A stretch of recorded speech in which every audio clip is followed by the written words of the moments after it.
दोस्तों, अम्बा जब अपनी पहले जन्म में तपस्या करते करते मर गई तो अपने आधा शरीर से वो आज के समय की अम्बा नदी बन गई और बाकी आधा शरीर से वो एक कन्या के रूप में प्रकट हो गई मत्स्य देश में ही। वो किसी से गर्भ से पैदा नहीं हुई, वो ऐसे ही प्रकट हो गई और प्रकट होने के बाद से ही वो तपस्या वो सब काम में लग गई। तो उसकी ये झुकाव, ये रुचि देखकर एक बार बहुत सारे महर्षि उसे पूछे कि तुम क्या चाहती हो जो इस तरह से तपस्या करती हो।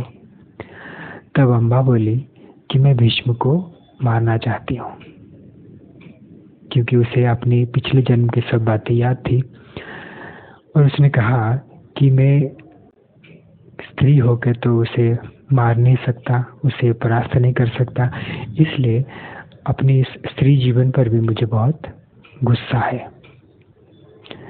तब अचानक उन ऋषियों के बीच में महादेव प्रकट हो गए और उन्होंने अम्बा से कहा कि तुम चिंता मत करो, तुम्हारी जो इच्छा है वो पूरा होगा।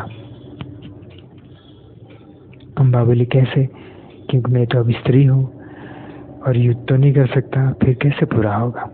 तब भगवान शंकर बोले कि इस जन्म में नहीं, अगले जन्म में तुम्हारा ये जो कामना है वो पूरा होगा। तुम अगले जन्म एक स्त्री होकर ही जन्म लोगी, लेकिन कुछ समय के बाद तुम एक पुरुष बन जाओगी और फिर भीष्म को युद्ध में परास्त करके मारोगे। ऐसा कह के भगवान शंकर चले गए। भगवान महादेव की ये बात सुनकर अम्बा को बड़ा खुशी हुई।